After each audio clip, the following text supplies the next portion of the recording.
Bonsoir à toutes et à tous. Je sais pas, on va attendre encore 1 ou 2 minutes pour attendre ceux qui sont en train de se connecter avant de débuter.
Alors, je pense qu'on va débuter. Ceux qui ne se sont pas encore connectés vont nous prendre en cours.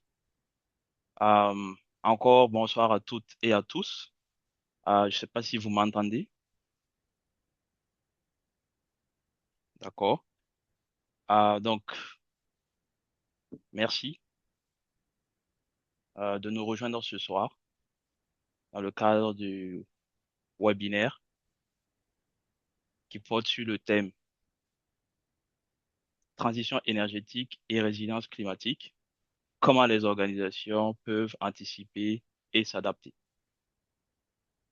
Donc, ce webinaire est présenté par le chapitre Côte d'Ivoire du PMI, une association qui promeut les bonnes pratiques en matière de management de projet selon les standards internationaux du PMI,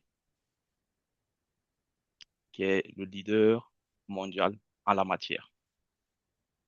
Donc, pour rappel, le PMI, c'est le Project Management Institute. Donc, le webinaire, il durera 1 heure de temps et sera modéré par moi-même, Franck Alain,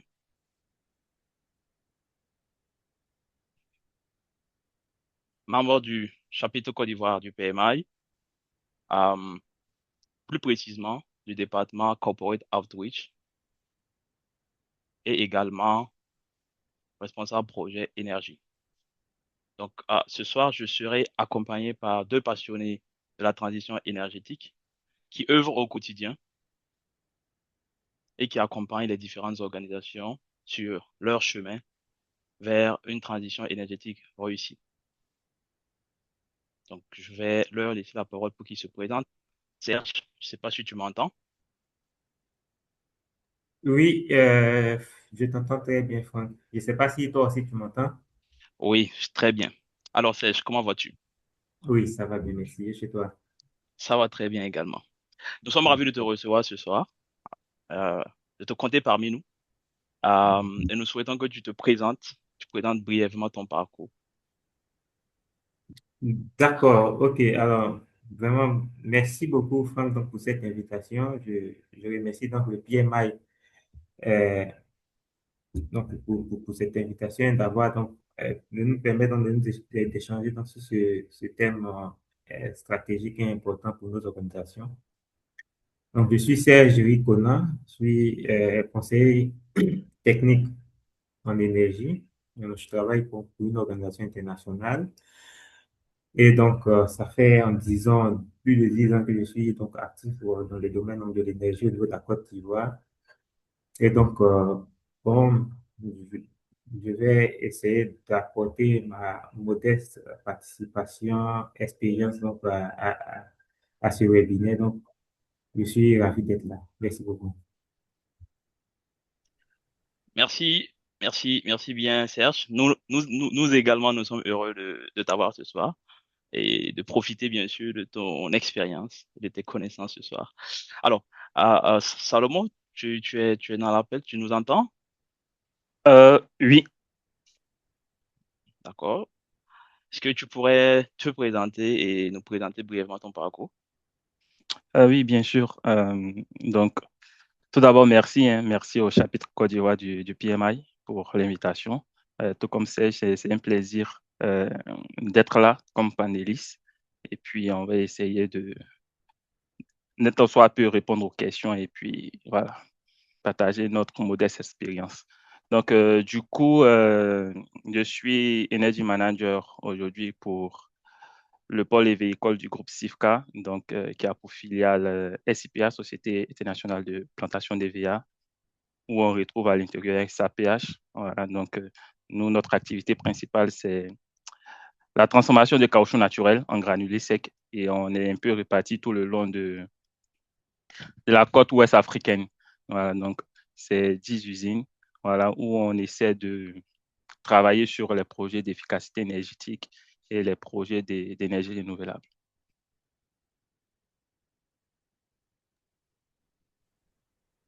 D'accord, merci bien. Alors, qu'est-ce qu'il faut attendre de ce webinaire?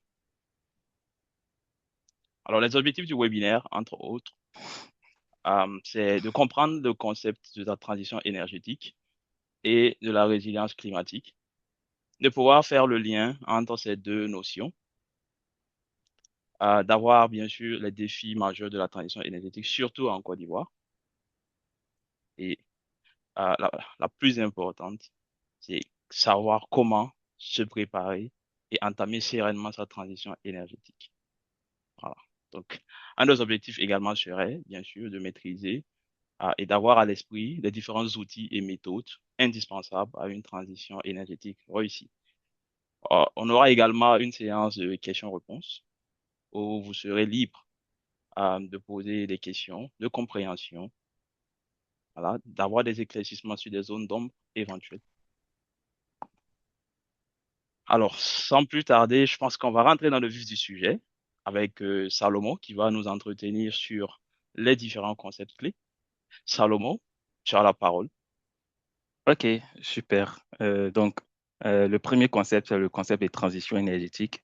On a fait dans l'ordre antichronologique, mais voilà, ça va nous permettre aussi également de bien comprendre ce dont on parle.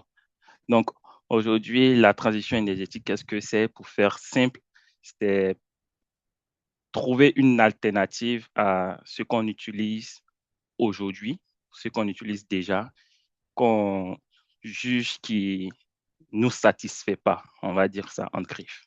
Voilà. Et donc après, voilà, on a affiché la définition. C'est un processus de transformation profonde au fait des systèmes de production, de distribution et de consommation d'énergie au fait qui vise à réduire la dépendance aux énergies fossiles.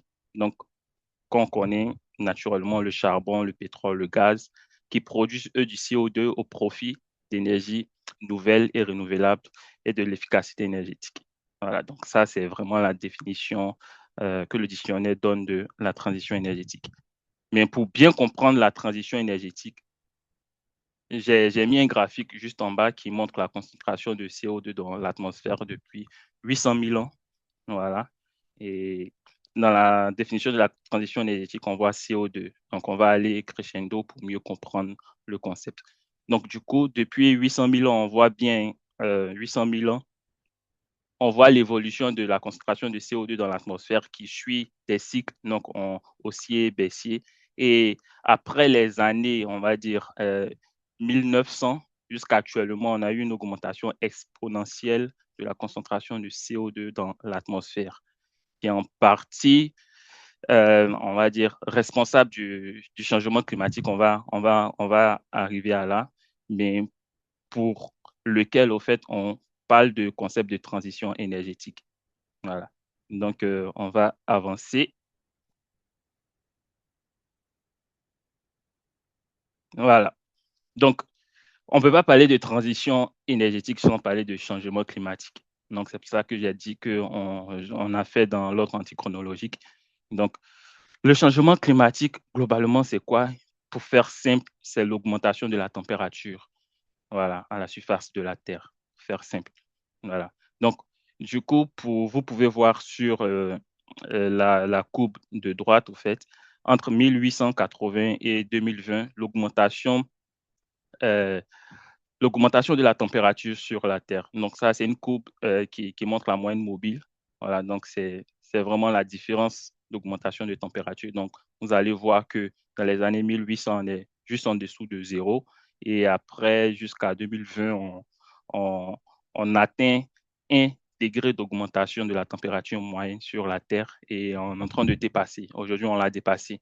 Voilà, on a 1,17 degrés. Ça, c'était en novembre 2024. Aujourd'hui, je pense qu'on doit être juste un peu plus haut que ça. Donc, cette augmentation de température, elle est anormale et elle est à la base du changement climatique ou l'une des causes du changement climatique. Et là, quelle est la corrélation entre la température et les émissions de CO2, donc le dioxyde de carbone? Donc, plusieurs chercheurs, et ils ont étudié la question et se sont rendus compte que lorsqu'on regarde la courbe de gauche maintenant, où il y a les deux courbes superposées, là, on voit les cycles de CO2 de température. On voit qu'il y a une corrélation parfaite ou quasi parfaite entre la concentration de CO2 dans l'atmosphère et la température. Ils ont réussi difficilement à trouver lequel était responsable de l'autre, mais ce qu'on sait aujourd'hui, c'est qu'il y a une corrélation parfaite.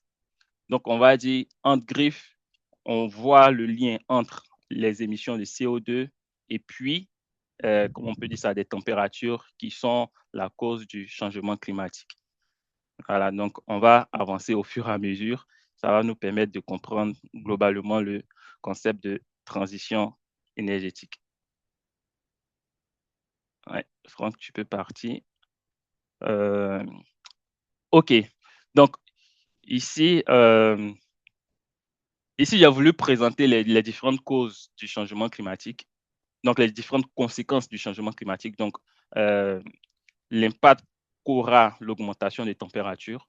Donc, aujourd'hui, si vous voulez, avec les différentes COP, voilà, donc conférences des parties qui, qui, qui, qui sont, on va dire, qui sont les enfants de la conférence de Kyoto, on va dire ça comme ça, qui, qui regroupe l'ensemble des parties, donc plusieurs pays, voilà, pour travailler justement sur la question du changement climatique, vu qu'on a vu l'augmentation des températures et ils se sont fixés des objectifs. Aujourd'hui, l'objectif de l'accord de Paris, c'est de ne pas dépasser les 1,5 degrés d'augmentation des températures. Alors qu'on a vu sur les graphes, en fait, on arrive déjà à 1,2 degrés. Voilà, donc on est très proche de 1,5 degrés. Et si on atteint les 1,5 degrés, qu'est-ce qui va se passer? Donc, on voit les différentes conséquences ou les différents impacts qui peut arriver. Donc, l'intensité des vagues de chaleur qu'on a déjà, lorsqu'on va atteindre 1,5 degré, voilà, donc on aura des vagues de chaleur voilà, plus chaudes de 3 degrés. Lorsqu'on va atteindre la moyenne de 2 degrés, voilà, on aura des vagues de chaleur plus chaudes de 4 degrés, donc ainsi de suite. Voilà, donc les baisses de rendement de cultures céréalières, les pertes de biodiversité, les pluies torrentielles, la hausse des niveaux des mers et pas mal d'éléments qui vont impacter directement notre quotidien et mettre en péril notre suivi sur Terre. Et avant d'avancer, au fait, tous ces éléments-là, tous ces éléments de changement climatique ou tous ces impacts de changement climatique-là, ils sont créés en partie à cause de l'effet de serre. Voilà, je n'ai pas présenté ici qu'est-ce que l'effet de serre, mais globalement, c'est un effet c'est l'une des conséquences principales du changement climatique. Donc, c'est lui qui fait qu'on a l'augmentation des températures. Donc, je ne sais pas si dans l'auditoire, il y a des gens qui comprennent le concept de serre. Donc, lorsqu'on veut faire une culture sur serre, donc on, on cultive soit des végétaux, voilà, des légumes dans un local au fait en verre qui capture et qui piège la température, la chaleur. Voilà, donc pour mieux développer ces végétaux-là. Donc c'est le même principe, voilà, qui explique l'effet des serres. Voilà, donc ici, ça ne sera pas du verre, mais ça sera plutôt des gaz qui vont se stocker au niveau de l'atmosphère, donc la couche d'ozone. Et principalement, ces gaz-là, on trouve le CO2. Voilà, donc c'est pour cela que on a dit tantôt que le CO2 est l'une des causes du réchauffement climatique parce que lorsque le CO2 va se stocker au niveau de l'atmosphère, il va faire que la température à la surface de la Terre elle va augmenter et on est passé en dessous de 0 degré jusqu'à aujourd'hui à autour de ou supérieur à 1 degré en moyenne. On va avancer. Donc, ah. Donc, juste pour conclure les dernières slides, donc le CO2 principalement, il provient de l'activité humaine. Hein. Le CO2 il provient principalement de l'activité humaine. Je ne l'ai pas signifié, il provient de l'activité humaine. Donc, le fait qu'on consomme de l'énergie, principalement les énergies fossiles, euh, le pétrole, le gaz, l'électricité, le fait qu'on coupe le bois, voilà, qu'on ne replante pas. Donc, tous ces éléments-là produisent du CO2, voilà, à travers leur combustion. Donc, c'est de là que principalement vient le CO2, donc de l'activité humaine, et va engendrer crescendo toutes les conséquences qu'on a vues précédemment, et donc le changement climatique. Et justement, c'est pour réduire, comment on peut dire ça, les conséquences ou réduire les effets du changement climatique qu'on parle du concept de transition énergétique, voilà, qui va nous permettre de prendre des mesures justement à différents niveaux pour réduire les effets du changement climatique.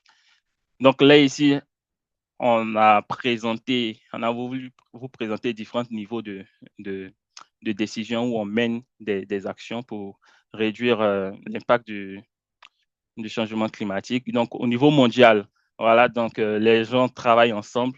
J'ai parlé notamment de l'accord de Paris, au fait, qui vise à limiter le réchauffement climatique à plus 1,5 degré. Voilà, donc vous avez vu où nous sommes aujourd'hui. Donc, on va très vite, si rien n'est fait, dépasser les 1,5 degrés.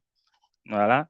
On, on parle aussi aujourd'hui, hein, aujourd'hui, la part des énergies renouvelables, au fait, qui sont des technologies de production d'énergie qui permettent ou qui évitent qui n'émettent pas de gaz à effet de serre, donc notamment le CO2. Il y a d'autres types de gaz à effet de serre, mais le principal gaz à effet de serre, c'est le CO2.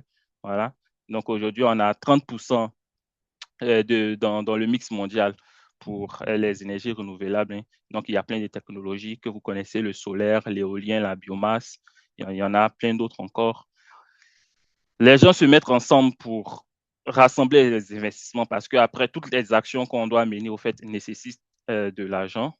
Au niveau national, donc spécifiquement pour le contexte de la Côte d'Ivoire n'est pas en marge. Elle a fait son plan national de développement 2021-2025.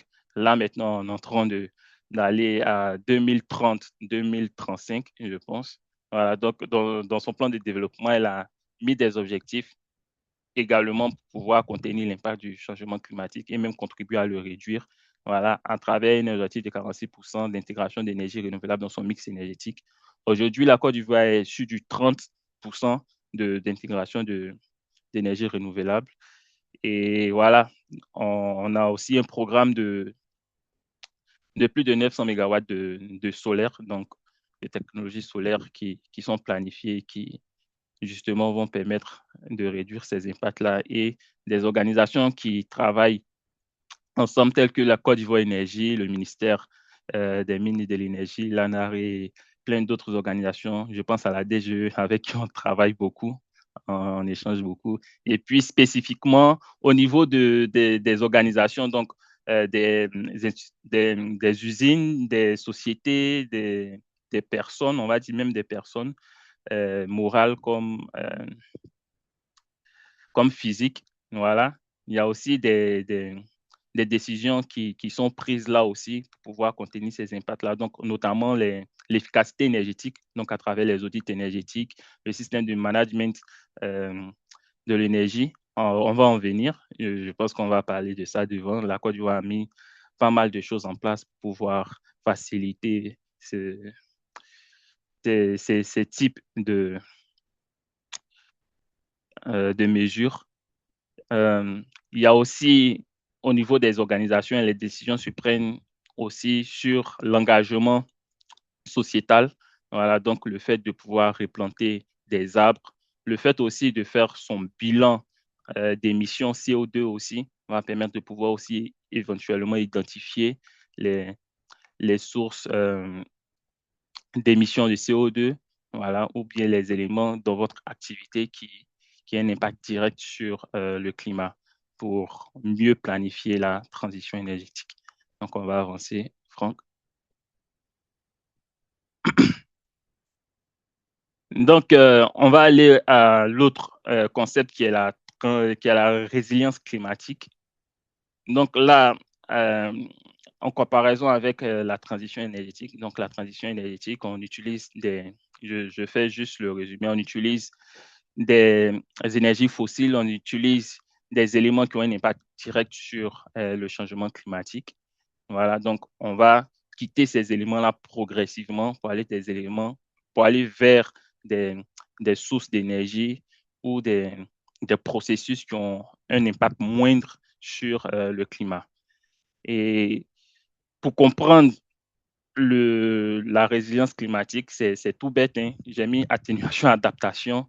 Donc, c'est en clair, il y a quelque chose qui me vient en tête.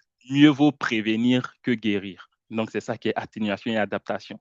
Donc, en clair, la résilience climatique, au fait, c'est la capacité, au fait, d'un système à anticiper, à absorber, à s'adapter, à se remettre rapidement des perturbations climatiques. Donc, les perturbations climatiques qu'on peut avoir, je l'ai présenté précédemment, il y a la sécheresse, les inondations, les vagues de chaleur. On en a eu plein dans le monde récemment. Voilà. En Côte d'Ivoire aussi, voilà, on a eu des inondations, on a eu des saisons de pluie décalées, voilà, soit qui viennent trop tôt ou qui viennent trop tard, où la durée des saisons de pluie augmente. Donc, tout ça, pour la plupart, sont les effets du changement climatique. Il y a le cas Laopanda qui est en train de disparaître de la carte de la Côte d'Ivoire progressivement. Voilà. Et donc, il y a vraiment plein d'exemples comme ça qui montrent qu'on était frappé de plein fouet au fait par le changement climatique en Côte d'Ivoire comme à l'international. Et donc, la résilience climatique, c'est notre capacité à pouvoir atténuer les effets de ce changement-là ou à s'adapter, voilà, par rapport à ces changements-là. Donc, comment on arrive à vivre avec ces changements-là ou bien avant, donc c'est le prévenir, voilà, comment atténuer. Et puis après l'adaptation, c'est le, pompier après le feu, donc comment on arrive à s'adapter. Voilà. Donc la Côte d'Ivoire, donc du coup, j'ai partagé 2 graphiques avec vous, voilà, donc qui viennent de Côte d'Ivoire Énergie. Celui de gauche montre à peu près comment le pack de production d'énergie électrique. Donc, j'ai pris un exemple sur l'énergie électrique. Après, on peut aller sur le gaz, le pétrole, ainsi de suite. Mais comment le pack de production d'énergie électrique a évolué depuis l'indépendance de la Côte d'Ivoire, voilà, jusqu'en 2020. Et après, on voit les prévisions entre 2020 et 2030. Mais aujourd'hui, on est en 2025. On peut tirer les conclusions. Est-ce qu'on est aux 3000 mégawatts planifiés? Je dirais oui. Voilà, donc on est sur vraiment la bonne voie. Mais ce n'est pas ça le plus important. C'est vrai que en même temps, pour se développer, il faut de l'énergie. Donc, on a vu une croissance aussi très intéressante de la Côte d'Ivoire entre c'est son année d'indépendance et maintenant. Donc, cette croissance-là, obligatoirement, s'accompagne de croissance aussi énergétique, donc d'augmentation du besoin en énergie parce qu'il y a les industriels qui s'installent. Et ici, à droite, au fait, c'est là que ça devient intéressant. On voit comment la Côte d'Ivoire essaie de s'adapter, voilà, ou de prévenir, d'atténuer son impact sur l'environnement. Donc, on voit que dans les années 60, donc sur le graphe de droite, dans les années 60, la Côte d'Ivoire était très bien, avait un très bon mix énergétique, donc entre 80% d'énergie renouvelable et 20% d'énergie fossile, c'était très bien, mais quand on voit le graphique de production, on voit qu'on était à 25 mégas, donc on consommait pratiquement rien. Voilà, mais au fil du temps, voilà, on a commencé à se développer, on a commencé à développer les industries, et ainsi de suite. Et là, clairement, la production qui était là en son temps ne pouvait plus répondre aux besoins énergétiques. Donc, on a dû trouver d'autres sources d'énergie, voilà, donc notamment le thermique. On a commencé à faire euh, appel au privé, voilà, donc Cyprès, Agrico, Azito qui ont commencé à s'installer et qui ont commencé à installer des centrales d'énergie thermique qui a modifié quand même notre mix énergétique. Et aujourd'hui, nous sommes à un mix énergétique d'à peu près 30% pour l'énergie renouvelable et 70% pour l'énergie fossile.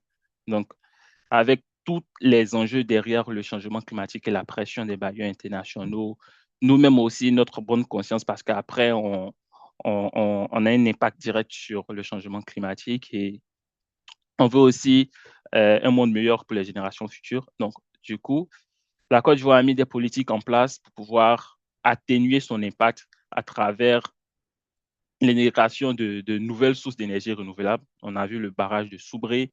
Il y a pas mal de projets solaires qui sont planifiés, qui sont en cours. Donc, on peut voir que le mix énergétique, donc l'intégration des énergies renouvelables, améliore le mix énergétique et fait qu'on aura un mix énergétique à peu près de plus de 30%, donc à peu près 46 à 49% à l'horizon 2030-2035. Voilà. Donc, ça, c'est ce que la Côte d'Ivoire a planifié pour son mix énergétique. Donc, ça, on est dans la phase atténuation. Franck, on peut avancer. Voilà. Dans la phase d'adaptation, il y a, c'est vraiment, on va dire, comme j'ai dit, c'est le pompier après le feu. Donc, c'est lorsque on a on va dire, lorsqu'on est frappé de plein fouet, qu'on réalise, OK, on a été frappé de plein fouet par soit une inondation, soit des sécheresses qui durent beaucoup plus longtemps. Donc, du coup, on essaie de mettre les mécanismes en place pour pouvoir s'adapter, pour pouvoir trouver des alternatives pour pouvoir vivre. Donc, ça, c'est vraiment dans le volet adaptation. Il y a plein d'éléments à voir, mais vu on a peu de temps, donc on va essayer de toucher à peu près tous les éléments. Donc ici, je parle rapidement du lien entre les deux transitions énergétiques et puis résilience climatique. Donc, il y a une interdépendance stratégique entre les deux. Voilà, ils se rejoignent à quelques points. Donc, on a parlé de transition énergétique où on a vu intégration d'énergies renouvelables. Donc, on passe progressivement des énergies fossiles vers les énergies renouvelables. On a parlé principalement d'énergie, mais il n'y a pas que les énergies, voilà, qui ont un impact sur le changement climatique. Il y a aussi l'aménagement et puis l'usage des sols. Voilà, donc un exemple très simple, la Côte d'Ivoire a perdu plus de, je dis n'importe quoi, plus de 50% de son couvert forestier. Voilà, donc ça c'est à vérifier, j'ai plus le pourcentage exact en tête. Mais pour faire simple, avant on avait des forêts primaires, des forêts sur pratiquement toute l'étendue du territoire, mais on a basculé au fur et à mesure vers des cultures de rente. Voilà. Donc, on a coupé des arbres pour pouvoir planter du cacao, pour pouvoir planter des lévières et autres et tout ça. Voilà. Donc, ces arbres-là, eux, ils ont la capacité de capturer le CO2. Voilà. Donc, en les coupant, en fait, ils ne vont plus capturer le CO2. Donc, on va émettre du CO2 qui va aller se stocker dans l'atmosphère, qui ne sera plus capturé. Donc, on va impacter euh, le comportement du climat. Donc, c'est pour cela qu'on a parlé d'aménagement et usage des sols. Voilà. Il y a aussi le transport routier, ferroviaire, maritime, aérien. Voilà. Donc, on utilise des énergies fossiles, notamment le pétrole, voilà, sous ses différentes formes pour pouvoir nous déplacer. Et ces éléments aussi, dans leur combustion, émettent du CO2, donc ont un impact sur l'environnement. Donc, c'est tous ces éléments-là qu'on doit trouver des...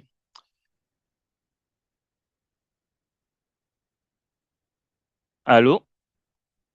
Vous arrivez à m'entendre?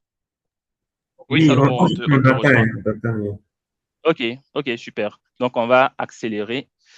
Donc, c'est vraiment tous ces éléments-là qu'on doit trouver, pour lesquels on doit trouver des alternatives. Et au niveau de la résilience climatique, au fait, globalement, j'ai parlé de l'atténuation et l'adaptation au choc. Donc, du coup, l'atténuation, c'est juste prévenir à travers la transition énergétique, justement. Et puis, l'adaptation au choc, c'est vraiment guérir, c'est vraiment prendre les actions pour pouvoir nous adapter. Voilà, donc, on va passer rapidement sur les slides suivantes. Et là, du coup, on parle des défis majeurs de la transition énergétique pour les organisations. Donc, on a mis 6 points globalement donc sur la gouvernance, les critères économiques, financiers, techniques, sociaux, humains, réglementaires et environnementaux.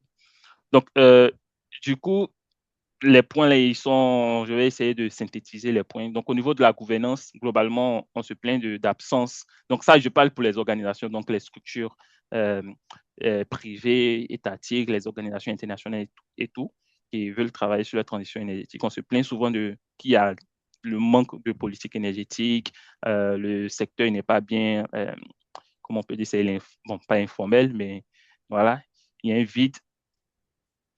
Bon, ce qui n'est pas forcément aujourd'hui le cas, voilà, Serge aura l'occasion d'en parler. On se plaint également qu'on a du mal à accéder au financement et que les coûts initiaux d'intégration, par exemple, d'énergie renouvelable sont énormes, que les retours sur investissement sont incertains, malgré qu'on a vraiment des payback autour de 3 ans, 6 ans, qui sont vraiment très bien.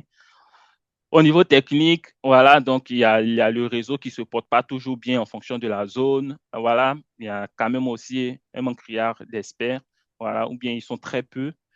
Euh, Au niveau social, humain, c'est toujours la formation, l'expertise. Voilà, donc la gestion du changement dans certaines organisations vraiment complexes. Voilà, parce que la transition énergétique, clairement, c'est un changement et donc le changement, ça fait peur. Et souvent, c'est difficile à intégrer. Donc, au niveau réglementaire, donc, il y a des cadres anciens qui existent, qui sont en train de changer. Voilà, aujourd'hui, moi, je pense qu'au niveau même du, de, de l'aspect réglementaire, c'est parce que les gens n'ont pas l'information.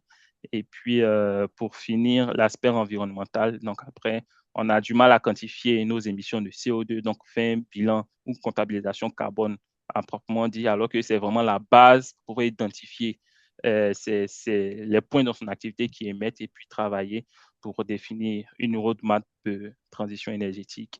Et puis après, il y a les exigences internationales telles que EUDR, CSSD et autres qui rentrent en ligne de compte. Donc, voilà, Franck. OK. Merci beaucoup, Salomon, pour ta présentation. Donc, on va passer la parole maintenant à Serge Conan, qui va nous entretenir sur comment entamer sereinement sa transition énergétique. Serge? Oui, merci beaucoup, Alain. Merci, Salomon, pour ta présentation. Je pense que toutes les définitions que tu as données là, vraiment nous permettent donc de mieux savoir comment est-ce qu'on peut sereinement entamer sa transition énergétique. Alors, pour ce qui est donc du cadre national, le cadre réglementaire national ivoirien, on va dire, il y a beaucoup de choses qui ont été faites, comme Salomon a dit. Il y a plein de choses qui peuvent être euh, améliorées ou perfectionnées, mais il y a quand même beaucoup de choses qui ont été faites. Donc là, on a la loi numéro 2014-132, donc qui porte donc sur le code de l'électricité. On va voir ça un peu de loin. Donc, c'est le cadre légal, pardon, et de la libération du secteur de l'énergie. Donc, ça prévoit l'autoconsommation et la vente aussi de l'excédent de l'énergie. Donc, c'est vraiment une loi très importante qui fait que, comme on a eu à le dire, la résilience climatique dans le secteur de l'énergie, c'est la capacité pour un système énergétique à résister, à s'adapter et à continuer à fonctionner malgré les chocs climatiques. Donc, il faut trouver toujours des moyens donc, de s'adapter et puis de pouvoir fonctionner toujours et pouvoir résister. Donc, il y a une loi qui est là, qui permet donc tout ça. Et donc, cette loi-là permet, comme c'est écrit, de faire, euh, de faire donc, de l'autoproduction. Et donc, pour cela, il faut se rapprocher donc, de la DGE qui, elle, délivre des autorisations. Alors, les autorisations, peut-être on va les voir, je vais expliquer un peu devant. En fonction donc, du type d'énergie, euh, il y a une autorisation qui est attribuée. Alors, la NDC, Salomon avait déjà parlé juste un peu au niveau de la Côte d'Ivoire, c'est qu'il y a des engagements qui ont été pris depuis les accords de Paris.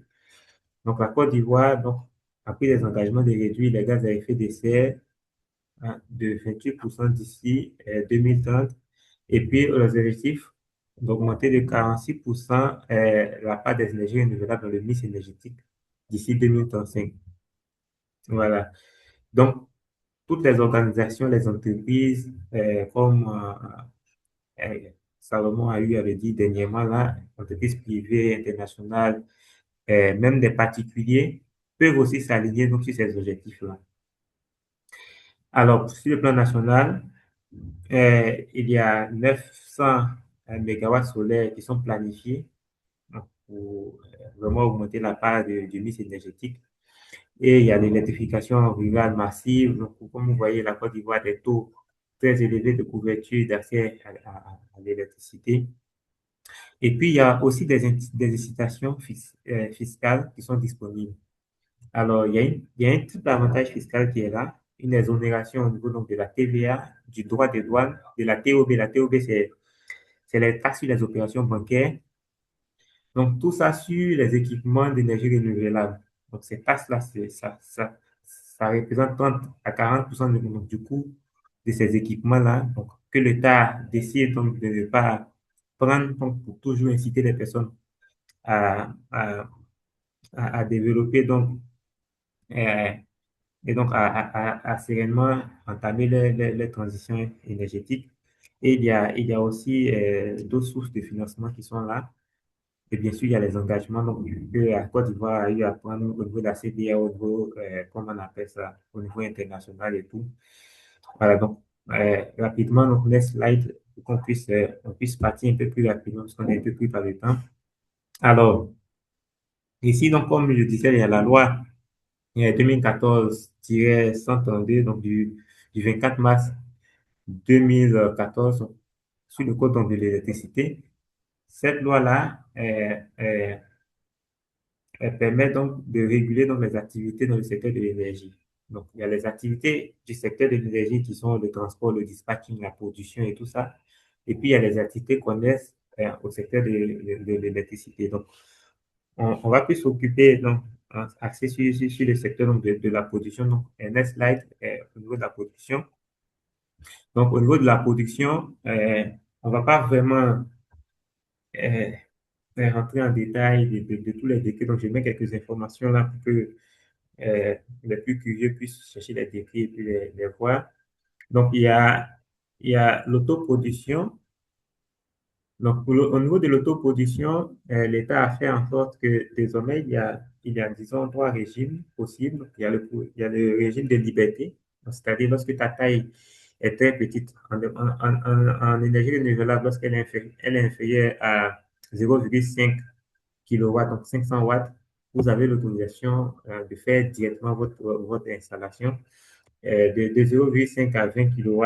Donc là, il y a la déclaration. On vous demande de déclarer au niveau de l'État. Il y a pas de frais à payer. Et après, donc, ces 20 kilowatts, il y a l'autorisation que vous devez avoir. Mais c'est très facile d'avoir. L'État a vraiment facilité les choses. Et ça se vous rapprocher au niveau de la DGE. Il y a des documents au niveau du site de la DGE que vous téléchargez. Et ça vous permet donc d'apply pour, pour avoir l'autorisation. Voilà. Donc, euh, comme j'ai pu le mettre en nota bene, donc c'est en application donc, du code de l'électricité. donc, notamment dans ces articles 8 et 32, qu'un arrêté a été adopté, donc le numéro 327 du 9 décembre 2022, portant donc sur l'autoproduction. Voilà, donc, prochaine slide. Alors, donc, pour entamer donc, sa transition énergétique, bien sûr, il y a des défis majeurs pour toutes les organisations et voici comment est-ce que chaque organisation peut, euh, on va dire, s'organiser afin donc d'entamer sereinement sa transition. Donc, là, on a résumé ça en trois grands points. Donc, au point de la gouvernance, euh, ils peuvent, au niveau donc de cette organisation, désigner un responsable énergie. Vous savez, il y a la loi aussi qui demande, qui dit aussi qu'il y a des audits obligatoires au niveau donc de la Côte d'Ivoire pour un certain nombre d'industries. Alors, au niveau de l'industrie, c'est pour ceux qui ont une consommation supérieure à 2 gigawatts annuels ou qui ont une consommation de 1500, supérieure ou égale à 1500 tonnes d'équivalent pétrole. Euh, Donc, ces organisations peuvent, par exemple, désigner un responsable énergie. D'abord, mais c'est prescrit, c'est ce qui est demandé au niveau donc, de l'arrêté. Il faut avoir un référent énergie. Mais même si vous n'êtes pas dans ce cas de figure-là, il serait bien, si vous êtes une petite organisation, c'est pas mal donc, pour le climat de désigner un responsable énergie chez vous, un énergie manager, un peu comme Salomon. C'est vrai que eux, c'est une grande organisation, mais voilà qui va se charger donc, des questions donc, de l'énergie. Donc, créer un comité d'énergie, donc transversal, qui touche la direction générale, la direction administrative et financière, la direction technique et aussi les ressources humaines. On a fixé des objectifs SMART, c'est que des objectifs vraiment qui sont atteignables. Par exemple, réduire de 20% la consommation d'énergie dans les 3 années. Voilà, donc, intégrer l'énergie dans la stratégie RSE de l'entreprise, mettre en place un tableau mensuel, un tableau de bord mensuel d'énergie et puis encourager une culture de durabilité, de sobriété énergétique. On a- Au niveau du capital humain, il faut former les personnes. Euh, euh, la slide, s'il vous plaît. OK, donc il faut former des équipes techniques à la certification ISO 50001. Donc, il faudra, euh, pourquoi pas, chercher à avoir la certification ou former des personnes. Sensibiliser sensibiliser l'ensemble donc, du personnel à... Je ne sais pas si vous m'entendez. Oui, Serge, Oui, on t'entend, tu peux continuer. D'accord, OK. Donc, sensibiliser donc l'ensemble du personnel à des gestes euh, à des gestes éco. Donc, recruter ou former des auditeurs énergétiques en interne. Voilà. Et puis aussi s'appuyer sur les universités. En Côte d'Ivoire, il y a plusieurs points d'université. Je ne vais pas citer, faire la publicité d'université, mais on peut s'appuyer sur des jeunes personnes qui sortent, qui savent que actuellement, elles doivent donc, bien sûr, euh, travailler donc pour réduire l'impact énergétique, l'impact donc, du réchauffement climatique sur la société parce que c'est l'avenir de nos enfants, c'est nous-mêmes aussi nos avenirs et tout. Donc, au niveau de la Côte d'Ivoire, il y a vraiment beaucoup de choses qui ont été faites. Donc, il y a les parties prenantes, il y a la Côte d'Ivoire, la Côte d'Ivoire Énergie, il y a CIE, CIPER, la DGE qui autorise donc les autorisations. Voilà, donc il y a les organisations internationales, donc le PNUD, la GIZ, et tout. Donc, il faudra voir, que vous pouvez voir donc, pour donc vous aider également, si possible, en termes de financement et tout. Prochaine slide. Alors, donc, le diagnostic initial, c'est on a pris un carbone et l'identification des sources de consommation. Donc, on a fait une sorte d'audit énergétique pour essayer de voir un peu ces postes de grande consommation et tout ça. Et ensuite, on doit partir maintenant au niveau de plan d'action. Donc, établir donc, une liste de recommandations d'objectifs qu'il faut atteindre sur la base donc, de l'audit qui a été réalisé. Donc, on formule des projets, s'il faut faire des projets d'énergie renouvelable, de solaire, de biomasse et autres, ça pour réduire la part donc, d'énergie provenant donc, du fossile et tout ça. Donc, il faut formuler des projets. Maintenant, ensuite, il faut chercher à les implémenter. Donc, pour les implémenter, il faut planifier, il faut suivre. Donc, c'est là qu'il y a tout ce qui est PMI et autres aussi qui sont disponibles, qui ont des outils donc, pour vous aider dans la planification et tout ça. Euh, et aussi, donc, il faut aussi encourager euh, euh, parfois, faut encourager le personnel. Hmm. Il faut les encourager à faire des petits gestes également pour apprendre à réduire un peu quand même la consommation d'énergie. Franck, s'il te plaît, la prochaine slide. Alors, donc, euh, en termes de viabilité des actions identifiées, donc, il faut évaluer objectivement et économiquement les projets identifiés. Il faut voir s'il y a des business cases.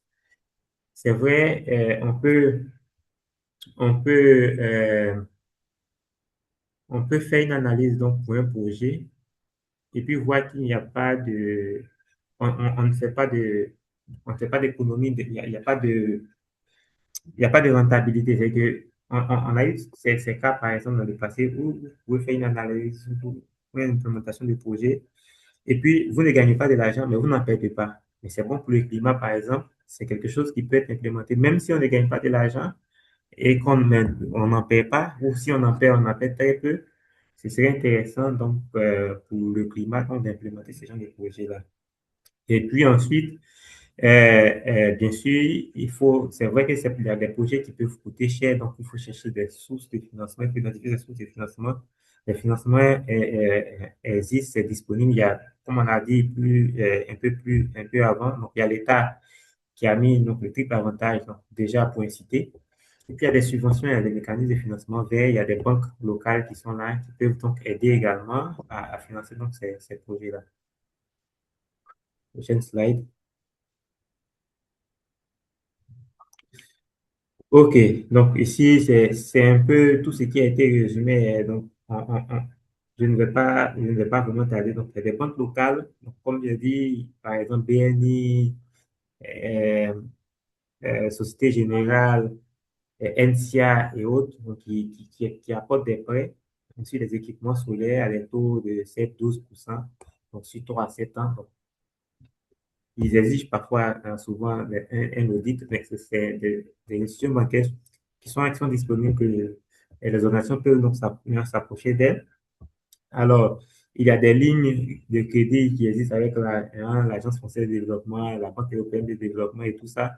C'est beaucoup plus exigeant puisque le montant est beaucoup plus élevé. N'empêche que c'est des trucs qui existent pour des organisations beaucoup plus grandes. Donc, les personnes qui travaillent dans ces organisations peuvent effectivement se rapprocher. Et il y a plusieurs, je ne vais pas uniquement faire la promotion du solaire, mais au niveau du solaire, par exemple, euh, il y a des facilités de paiement telles que le leasing qui existe, où les entreprises donc, qui vont faire des propositions pourront vous proposer donc des modes de paiement en fonction des économies que vous allez réaliser après donc l'installation du système. Et voilà, il y a des green bonds, des obligations. Donc, on sait que la VM, donc pour ceux qui connaissent un peu la bourse, ils travaillent donc à mettre en place donc, un cadre Grid Finance qui va être adapté aux grandes entreprises. Donc, c'est quelque chose qui va venir un peu plus tôt. Et puis, c'est vrai que le crédit carbone n'est pas encore disponible, mais c'est quelque chose qu'on peut commencer à penser. Mais les gens travaillent dessus pour l'implémentation très rapidement au niveau de la Côte d'Ivoire. La Côte d'Ivoire, que je rappelle, qui est membre du Red Plus.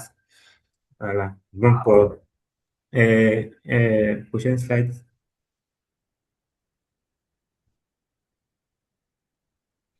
Salomon, donc je vais te laisser OK. rapidement la parole. D'accord. Donc, rapidement, les outils et méthodes indispensables. Il y a d'abord les méthodes de management de projet. Il y a la certification PMP, le DPM. Et donc, du coup, ça, c'est une certification axée sur euh, le climat. On vous comment tenir de bout à bout euh, un projet euh, qui a à fort impact sur le climat. Il y a aussi le bilan carbone qui est basé sur l'IAG protocole, voilà, qui permet, qui nous donne un cadre méthodologique pour euh, évaluer nos et prendre les actions adéquates pour. Il y a l'ISO 50001 ou les normes dédiées liées à l'efficacité énergétique, à la gestion de l'énergie, permet de faciliter, comment on peut dire ça, qui permet de faire une feuille de route pour on peut avancer. Voilà, donc ça, c'est la slide qui présente la certification Green Project Management. C'est une certification des projets durables que propose le pour faire le Ok, focus. merci beaucoup Salomon pour ta présentation. Donc, avant qu'on passe aux questions, je vais juste revenir très rapidement sur à la certification GPM. Voilà. Et c'est une certification qui est très récente, qui est proposée par le PMI. Voilà. Et qui est focus bien sûr sur des projets durables, donc les projets verts, et qui s'inscrit très bien dans le cadre de cette présentation, c'est-à-dire dans le cadre de la transition énergétique. Voilà. Vous pourrez bien sûr chercher plus d'informations par la suite pour ceux qui sont intéressés, car comme vous l'avez vu tout à l'heure dans les interventions, pour pouvoir entamer et réussir sa transition énergétique, ça demande beaucoup de qualité. Voilà. Beaucoup de qualité, beaucoup de connaissances en matière de gestion de projet. Et là, on a l'opportunité, en fait, d'avoir des connaissances et des bonnes pratiques en matière de gestion de projets durables, en plus. Donc, c'est une très bonne certification pour ceux qui seront intéressés. Donc, je pense qu'on est au terme de la présentation. On va rapidement conclure avant de laisser la place aux questions. Donc, en résumé, bien sûr, la transition énergétique, ce n'est pas un choix, c'est devenu une nécessité compétitive et réglementaire pour toute organisation en Côte d'Ivoire et dans le monde. Aujourd'hui, quasiment toutes les organisations s'y mettent. Euh, Deuxième point qu'il faut retenir, la résilience climatique et la transition énergétique se renforcent mutuellement. Donc, investir dans l'une, c'est renforcer l'autre. Et comme souligné tantôt, il faut des méthodes d'orchestre pour pouvoir piloter la transition énergétique au sein des organisations. Donc, ça requiert des connaissances solides en management de projet pour une mise en œuvre réussie. Voilà. Et bien sûr, pour commencer par je veux dire, pour entamer sa transition, il faut commencer par un audit énergétique, désigner un responsable, se faire accompagner si besoin est, et bien sûr se former, se faire certifier. Voilà, c'est important. Alors, nous sommes au thème de la présentation, on est déjà très avancé dans le temps. Donc, on va ouvrir la rubrique questions-réponses afin que ceux qui le désirent puissent poser leurs questions, avoir plus d'informations. Alors, au niveau des questions, il y a la rubrique QR. C'est à travers cette rubrique-là que vous pourrez poser toutes les questions que vous souhaitez. Donc, je vois déjà une question. Donc, je vous invite bien sûr à laisser toutes vos questions. Donc, la première question vient d'Ismaël Fabrice Fomba. Quelle est la différence entre faire une certification QHSE et faire la certification GPM du PMI? Alors, euh, je pense que cette question-là, je vais la prendre. Je vais la prendre. Alors, euh, comme souligné tantôt, le GPM, c'est pour des projets durables. Euh, donc, des projets dans le cadre, bien sûr, de notre webinaire qui ont trait à la transition énergétique. Et donc, c'est focus uniquement sur des projets durables. Donc, le PMI, par exemple, a d'autres certifications telles que le PMP, mais qui n'est pas forcément spécifiquement dédié aux projets durables. Donc, le GPM, c'est spécifiquement pour les projets durables. Alors, euh, le QHSE, c'est vrai qu'il y a l'environnement dedans, le E qui se retrouve dans le terme, mais euh, ce n'est pas exactement le même contexte. C'est pas exactement le même contexte. Et ce n'est pas, on peut pas, comment dire, on peut pas substituer les deux. Voilà. Les deux peuvent se compléter, mais on peut pas substituer les deux. Ce que vous apprendrez en faisant à, une formation QHSE, vous l'apprendrez pas en faisant forcément une formation JPM et vice-versa. Donc, le JPM, il faut le faire si vous avez pour ambition de piloter demain des projets euh, durables, des projets verts. Voilà.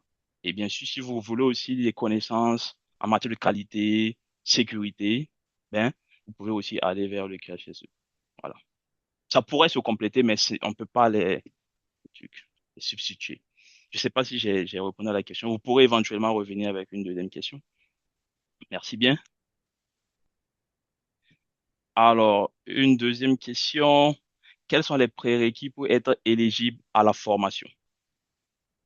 Alors, les prérequis pour, je suppose que vous parlez de la certification du GPM. Alors, on ne l'a pas mis dans ces slides-là, mais il y a toute une liste et je vous invite à aller sur le site du PMI. Je pense qu'on va laisser un lien et il y aura même un lien vers la fin où vous pourrez avoir les différentes informations. Si vous y allez,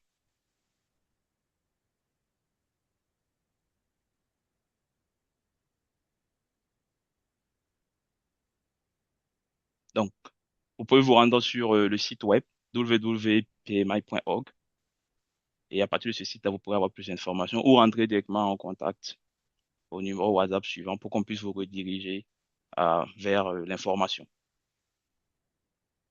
Donc, une autre question, rapidement. Quel est le rôle d'un manager énergie dans une centrale dotée d'ingénieurs en énergie? Donc, cette question, je pense que je vais laisser Salomon euh, nous édifier. OK. Salomon? Euh, du coup, dans la question, je comprends par une centrale, donc une centrale de production d'énergie. Voilà, donc qui est pilotée par des ingénieurs en énergie. Voilà, donc ça fait sens d'avoir un responsable énergie dans ce type d'activité-là. Pourquoi? Parce que globalement, hein, après, ça peut varier d'une centrale de production d'énergie à une autre, mais on va dire qu'ils sont objectivités par la quantité d'énergie qu'ils produisent et qu'ils déversent sur le réseau. Voilà. Donc, avoir un energy manager, par exemple, c'est quelqu'un qui va travailler sur l'efficacité énergétique des machines. Donc, qui va travailler sur le rendement des machines. Voilà. Parce que après, les machines, elles peuvent vieillir, elles peuvent perdre en performance. Donc, quelqu'un en permanence qui va aller chercher à optimiser ces rendements-là. Voilà. Donc, va faire gagner de l'argent à l'entreprise. Voilà. Donc, au-delà de ça, cette personne aussi peut travailler sur la stratégie de transition énergétique également de ces centrales d'énergie-là, si elles ont vocation à s'étendre. Et voilà, pourquoi pas demain installer d'autres centrales d'énergie renouvelables, par exemple, ou des centrales qui utilisent des sources d'énergie de transition telles que le gaz naturel, ainsi de suite, avec la cogénération. Donc, oui, voilà, un énergie manager à, à quoi faire dans une centrale de production d'énergie. Merci bien, Salomon. Alors, je vais juste rajouter à Marina, euh, les ingénieurs déjà présents au sein de la centrale peuvent bel et bien porter la casquette d'énergie manager. C'est tout à fait possible. Oui, bien Donc, sûr. nous progressons donc à la prochaine question, qui est de Steve. Alors, Steve demande quels sont les grands défis actuels auxquels doit faire face la Côte d'Ivoire pour accélérer sa transition énergétique au vu de la croissance importante de la demande énergétique publique. Serge, je pense que tu pourrais mieux nous édifier sur cette question. OK, alors, donc, je vais essayer de résumer la question. Donc, il demande s'il y a des quoi? Il y a Quels sont, des grands. Mhm, quels sont les grands défis actuels auxquels mhm. doit faire face la Côte d'Ivoire pour accélérer sa transition énergétique au vu de la croissance importante de la demande énergétique publique? Oui, alors, donc, en termes ici, lorsque lorsque on a une croissance énergétique de la population, il va de soi que euh, la croissance en termes d'énergie aussi, pardon, s'il y a une croissance, il y a une demande énergétique importante donc, qui croît, directement, cela impacte donc la production, c'est que la production doit suivre immédiatement donc la demande.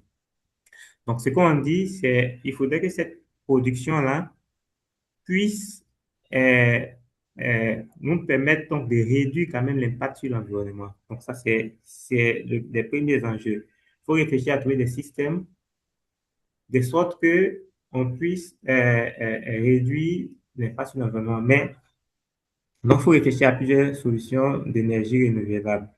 Bon, la Côte d'Ivoire, bien qu'elle veut augmenter son mix énergétique, dans ses solutions, elle a décidé de faire, euh, comment on appelle ça, d'augmenter à plus 900 mégawatts sa production solaire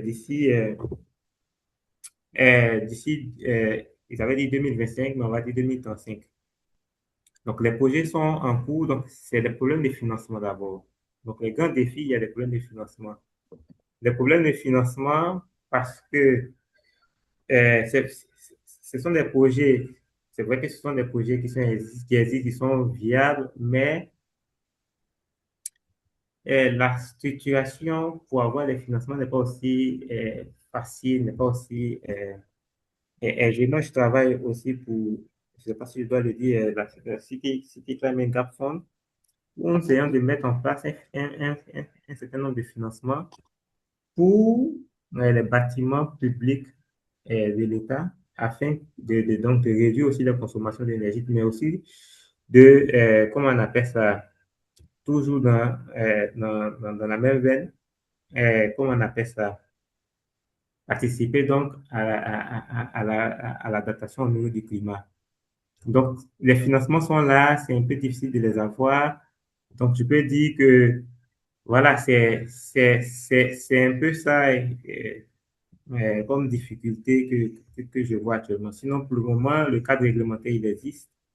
Il est bien intéressant pour le mettre en œuvre. Il y a quand même quelques difficultés. Donc, l'État y travaille, hein, mais pour le moment, il n'y a pas de très grands défis qui font que l'État ne peut pas faire la transition énergétique normale. C'est quelque chose que l'État fait, ils se sont donné les moyens. Donc, il n'y a pas de très grandes difficultés, hormis le volet finance qui, hein, que vous voyez, sur lequel l'État travaille. Voilà. Merci.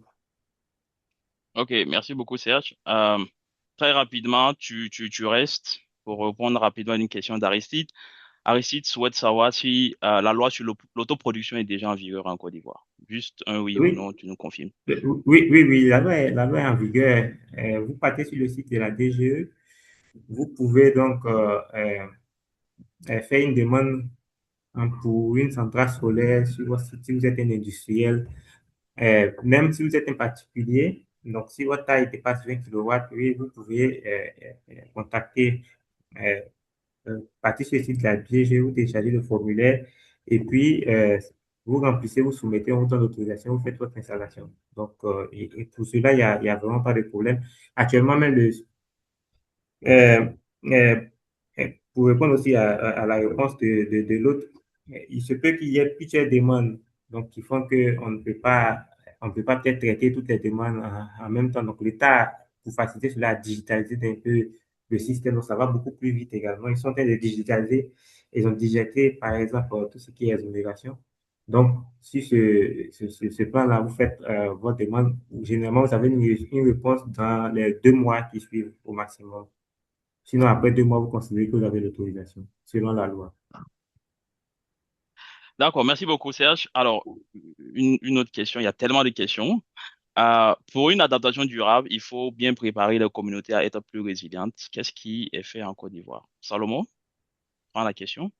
Qu'est-ce qui est fait en Côte d'Ivoire? Rapidement, il y a la loi sur l'arrêté sur l'obligation d'audit énergétique pour les bâtiments et les industries.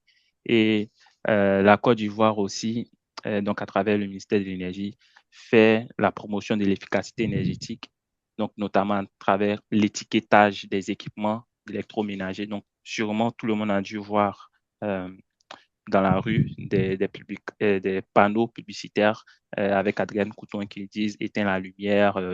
Voilà, s'il n'y a pas d'étiquette énergétique 5 étoiles sur ton frigo qui dit que cet équipement il consomme moins d'énergie, ne l'achète pas, ainsi de suite, ainsi de suite. Donc, je pense que l'État, à travers ce canal-là, essaie de faire de la communication pour permettre euh, à la population de comprendre, d'adapter, bon, de comprendre les enjeux et puis d'agir à leur niveau par rapport à ça, que je peux dire.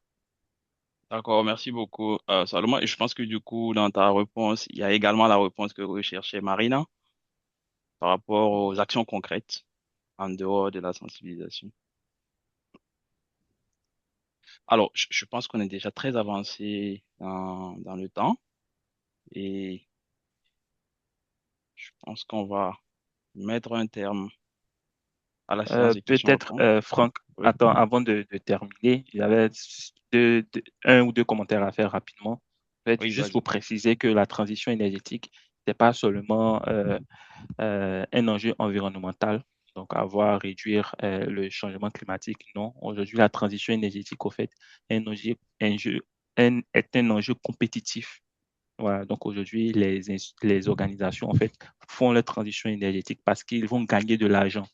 Voilà, donc parce que intégrer des solutions d'énergie renouvelable, travailler sur les actions pertinentes pour son organisation par rapport à la transition énergétique fait gagner de l'argent. Donc, on économise de l'argent. Voilà, donc on a travaillé sur des projets concrets. En fait, dans notre plan de transition énergétique, qui nous font gagner 20% sur notre facture d'électricité. On arrive à remplacer carrément le gaz qu'on utilise par du biogaz. Donc, il y a plein d'actions en fait qui permettent aujourd'hui de dire que la transition énergétique est un enjeu de compétitivité économique, non pas seulement d'impact environnemental. C'est ce que je voulais ajouter principalement Ça comme mot de fin marche. pour moi. Merci bien, merci bien. Serge, est-ce que tu as aussi un mot de fin? Oui, je ne sais pas si Très, vous très m'entendez, si rapidement. Oui, mon on te micro, reçoit. mon micro est actif, est là. Oui, D'accord, oui, ok. Donc, oui, donc pour dire que la transition énergétique ne concerne pas seulement que les organisations des entreprises, ça concerne aussi des particuliers. Donc, tout le monde peut faire hein, des efforts donc, pour essayer de réduire un peu sa consommation. Donc, il y a Salomon qui a parlé donc, de ce que l'État a déjà fait au niveau des tickets et autres, les appareils hein, électroménagers et électriques. Donc, désormais, vous avez la possibilité, quand vous faites l'achat d'un ventilateur, d'un climatiseur, de choisir ce qui consomme le moins. Maintenant, l'État a fait plein de, a- donc, a fait plein de subventions, notamment sur les équipements, comme on a dit, exonérés TVA, douane et tout ça. Donc, cela impacte également la vie donc, des citoyens. Donc, ça fait qu'ils payent moins cher, puisqu'il n'y a plus de taxes et autres sur ces équipements-là. Donc, ils payent moins cher. Mais euh, il y a quand même, comme on a dit, un effort collectif qu'il faut faire, chacun à son niveau, peut réfléchir, voir un peu comment est-ce que, il peut faire pour réduire donc, sa consommation d'énergie et donc impacter moins le climat. Voilà. Merci beaucoup. ça marche. Merci beaucoup, Serge, pour ton mot de fin. Alors, à l'audience, je vais juste présenter rapidement les événements à venir pour le mois d'avril. Donc, si vous êtes intéressé, vous pouvez vous connecter. Donc, on a le bilan de la série PGMP, ce qui concerne la gestion des programmes au sein du PMI. Donc, vous êtes tous invités. Et le deuxième événement, c'est celui qui s'affiche à l'écran, c'est le Global Summit. Donc, vous pouvez vous connecter pour en apprendre un peu plus. Et donc, pour ceux également qui souhaitent devenir des membres du PMI, chapitre Côte d'Ivoire, euh, voici la démarche à suivre. Vous pouvez vous rendre sur le site web pmi.org, voilà, ou tout simplement joindre le numéro qui s'affiche à l'écran. Donc, pour les étudiants également, il y a un numéro qui est fourni. Voilà. Donc, nous vous remercions vraiment pour votre temps, d'avoir pris du temps pour passer et participer à ce webinaire, d'avoir posé des questions. Alors, nous sommes conscients, bien sûr, que nous n'avons pas épuisé toutes les questions.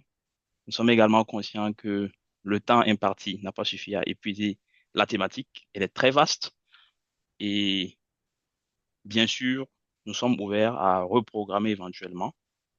Si vous nous faites des retours constructifs à travers ce QR code que vous pouvez scanner, on pourrait faire une deuxième séance où on pourra avoir plus de temps pour en discuter de long en large.